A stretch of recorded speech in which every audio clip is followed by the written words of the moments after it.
이 책 아픕니다. 넌 꿈이 뭐니? 뭐? 앞으로 어떻게 살 작정이야? 작정이란 게 계획이란 게 너한테 있긴 하니? 연습은 하니? 죽도록 하는 거야? 당연하지! 연습 안 하지? 꿈 같은 거 없는 거지? 작정도 계획도 없지? 아무 생각 없지? 아무 생각 없다고 말해. 여기 뼈다리는 한 권의 책이 있습니다. 이 책은 친절하지 않습니다. 직설적으로 과격하게, 때로는 처절하게 우리의 나태해진 뒤통수를 후려칩니다. 아픕니다. 하지만 가치 있습니다. 저자의 어려운 시절은 건너뜁니다. 역경을 딛고 어쩌고 뻔하니까요. 대신 저자는 분명하게 성과를 보여주었습니다. 사천억의 자산과 전용기. 그리고 분명히 말합니다.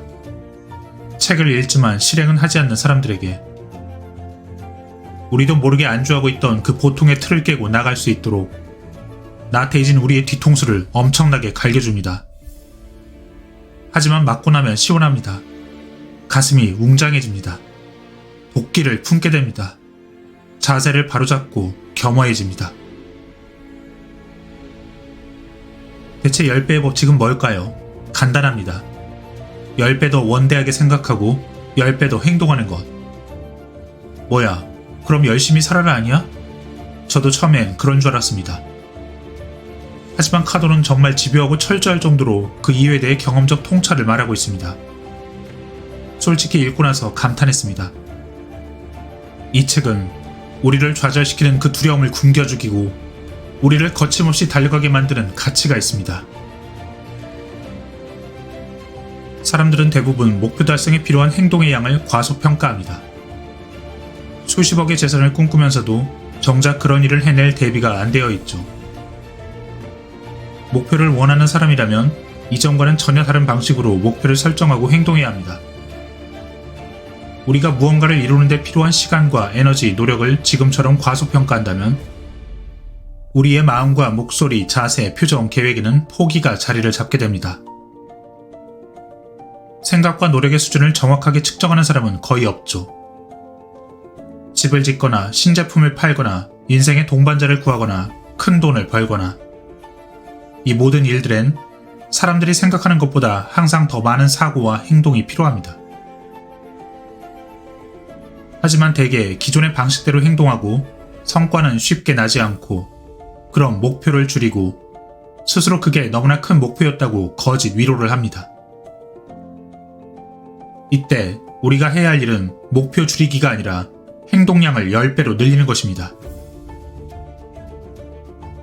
목표를 하향 조정하고 핑계를 만들고 어려움을 모면하려 들면 꿈은 물거품처럼 사라집니다. 그런 어려움이 닥치면 처음으로 돌아가서 필요한 노력의 양을 다시 올바르게 조정해야 합니다. 목표가 있을 때 사람들은 크게 4가지 행동을 합니다. 아무것도 하지 않거나 뒷걸음치거나 보통 수준으로 행동하거나 엄청난 수준으로 행동하거나. 우리가 보통 수준으로 행동한다면 분명 평균치의 성공을 이룹니다. 하지만 이게 좋을까요? 과연 옳은 걸까요? 어쩌면 이건 가장 위험한 행동의 수준입니다. 왜냐하면 세상에서 괜찮은 행동의 수준이라고 용납되기 때문이죠. 이런 선택을 하는 사람들은 평범한 삶을 영위하지만 진정한 성공을 이룰 정도로 많은 행동은 하지 않습니다. 그 평균은 훌륭합니다. 하지만 전제는 세상이 언제까지 지금처럼 평화롭고 안정되어 있다는 가정이죠. 그런데 과연 세상이 그럴까요? 언제까지 이렇게 안정적일까요? 상황이 달라지는 순간 그 평균에 있는 사람들은 자신이 위험에 처했다는 사실을 깨닫게 됩니다. 미국의 2008년 서브프라임 모기지 사태가 그랬죠. 하루아침에 집을 잃고 직장을 잃었습니다. 어찌 보면 이런 보통의 노력은 아무것도 하지 않거나 뒷걸음치기의 다른 표현일 수도 있습니다. 그런 보통의 노력엔 자신의 진정한 잠재력을 알면서도 그 힘을 다 발휘하지 않는 사람의 정신적 병폐라는 뜻이 들어있기도 합니다. 더 많은 행동을 할 수 있음에도 보통 수준에 머무른다면 아무것도 하지 않거나 뒷걸음치는 것과 다를 게 별로 없습니다. 평범한 제품과 평범한 사업과 평범한 부. 어떤 제품이나 서비스를 보통이라고 선전한다고 합시다. 아주 평범한 이 제품은 평균적인 가격에 구입할 수 있으며 그저 그런 대로 만족감을 제공할 것입니다. 이런 선전 문구가 있습니다. 이런 제품을 누가 살까요?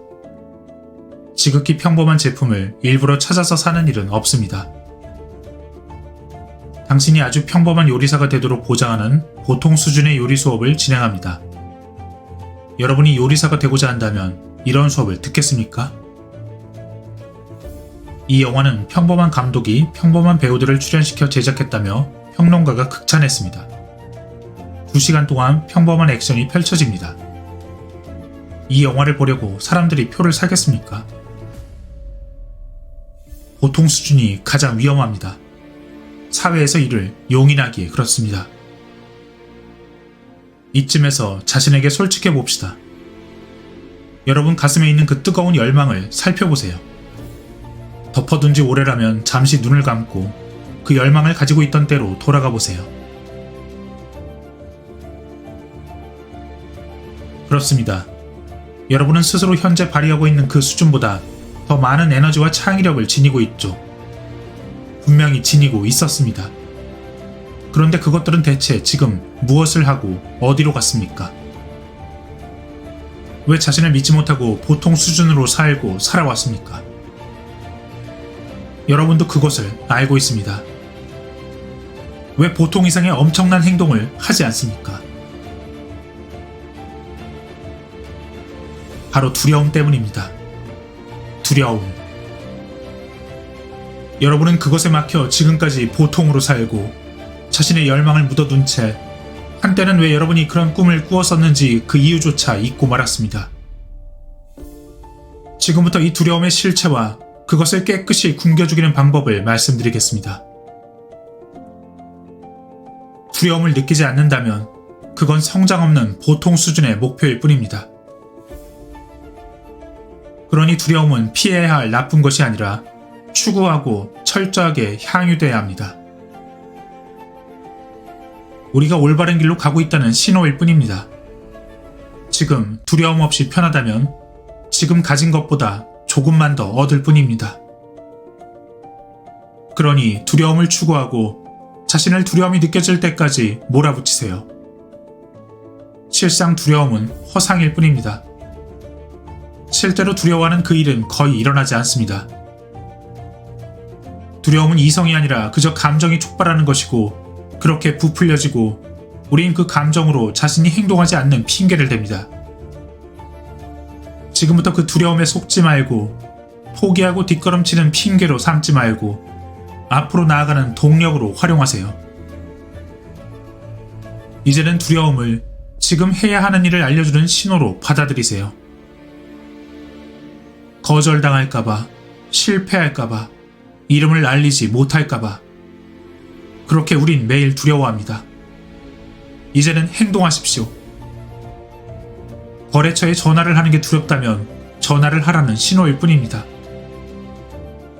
사장에게 건의하기가 두렵다면 지금 당장 사장실로 찾아가라는 신호일 뿐입니다. 상대에게 요청하기 두렵다면 반드시 요청해야 한다는 신호일 뿐입니다. 여러분이 남들과 차별화되기 위해선 다른 사람이 하지 않으려는 일을 해야 합니다. 이렇게 당신은 차별화되고 당신의 영역을 지배할 수 있습니다. 두려움을 전진의 신호로 받아들인다면 말이죠. 자, 이제 두려움을 어떻게 상대해야 합니까?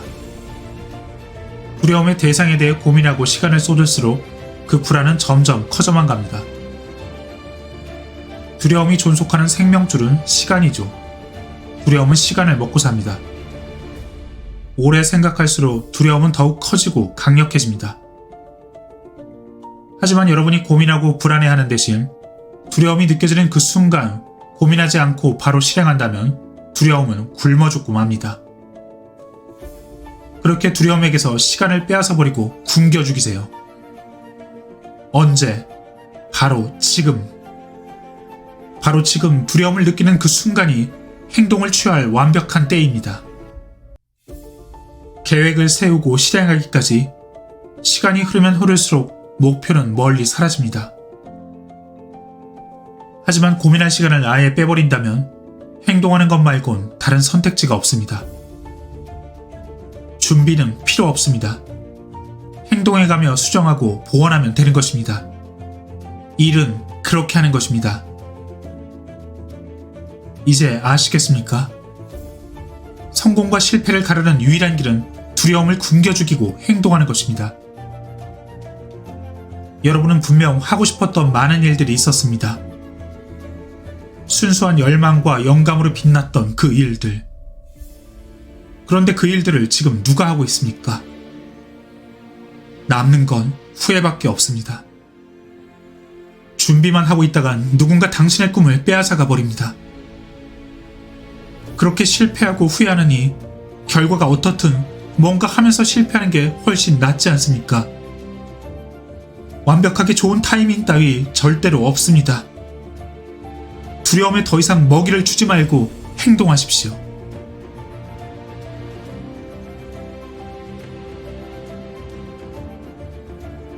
내가 책을 쓰기로 결정했을 때 나는 3달 동안 2권의 책을 냈습니다. 하지만 어떻게 책을 유통해야 하는지도 어떻게 팔아야 하는지도 전혀 몰랐죠. 일단 자가 출판으로 책을 냈습니다. 하지만 이 책들은 결국 베스트셀러가 되었습니다. 세상엔 무수한 핑계가 있습니다. 하지만 여러분, 진실은 결코 달라지지 않습니다. 괜찮습니다. 정말로 괜찮습니다. 그저 행동하기만 하면 됩니다. 여러분이 두려워하는 그 일은 일어나지 않습니다. 지금까지 나 또한 두려움을 자주 느낍니다. 하지만 두려움에 시간이라는 먹이를 주지 않을 뿐이죠. 여러분도 마침내 행동에 뛰어들고 그 두려워하는 일을 해낼 수 있을 때 나와 같은 깨달음을 얻게 될 것입니다. 여기서 잠깐 여러분의 목표를 살펴봅시다. 대체로 사람들은 보통 수준 아래로 목표를 설정하죠. 많은 사람들이 자신이 설계한 계획이 아닌데도 목표로 삼도록 길들여져 왔습니다. 내 과거를 돌아보면 난 10배의 사고력을 발휘하는 면에서 실패했습니다. 때문에 나는 더 큰 성장을 할 기회를 놓쳤죠. 처음부터 목표를 10배 더 크게 설정해야 했습니다. 하지만 아직 늦지 않았습니다. 그럼 대체 왜 목표를 10배 높게 설정해야 할까요? 우리가 현실적 목표를 세운다면 그 목표에 열광할 사람이 있을까요? 기껏해야 보통 수준의 보상을 얻는 일에 과연 열정을 유지할 수 있을까요? 목표를 크게 세우지 않으면 저항에 부딪힐 때 쉽게 포기해버립니다. 얻을 게 크지 않기 때문이죠. 열정을 유지하려면 다른 데 주의를 돌릴 틈이 없을 정도로 목표를 매우 원대하게 세워야 합니다. 평범하고 현실적인 목표를 세우면 허탈감에 빠지기 쉽상이죠. 그러면 목표를 이루는 데 필요한 행동을 할 수가 없습니다. 평범한 목표를 세우면 10배의 법칙에 따른 엄청난 수준의 행동을 쏟아부을 수 없으며 그럴 의지도 안 생깁니다. 간절히 바라는 원대한 목적을 자신의 원동력으로 삼지 않고 평범한 마인드셋으로 목표에 접근한다면 난관과 저항에 부딪히는 순간 또는 최적의 조건이 아닐 때 포기하고 말게 됩니다. 목표가 크고 비현실적일수록 목표를 자신의 사명이자 의무로 생각할수록 당신의 행동은 더욱더 많은 활력과 동력을 얻을 것입니다. 그러니 절대로 현실적 목표는 세우지 마십시오. 그럼 이때 우리는 어떤 목표를 세워야 합니까? 목표를 세울 땐 대체 왜 그것을 이루어야 하는지 명확하게 알아야 하고 반드시 다음 목표와 자연스럽게 이어져야 합니다. 많은 사람은 돈을 목적으로 목표를 세우지만 돈을 벌고 나면 쌓아놓은 자산을 탕진해버리곤 합니다. 애초에 그 목표에는 아무런 의미가 없었기 때문이죠. 여러분이 세운 목표가 여러분의 잠재력을 충분히 발휘하게 하는지 스스로 질문해보세요. 여러분이 세우는 목표는 자신에게 가장 좋은 일을 해야 해 이것이 우선이 되어야 합니다. 하지만 대부분 동료나 이웃, 가족이 하는 일을 나도 해야 한다고 생각합니다. 그리고 문제는 거기서 비롯됩니다. 만약 여러분이 다른 사람의 생각을 근거로 목표를 세우고 싶다면 위대한 사람의 생각을 근거로 하십시오. 그럼 그들은 분명 말할 겁니다. 내가 이룬 걸 근거로 목표로 세우지 마세요. 당신은 그보다 훨씬 더 큰 일을 이룰 수 있습니다.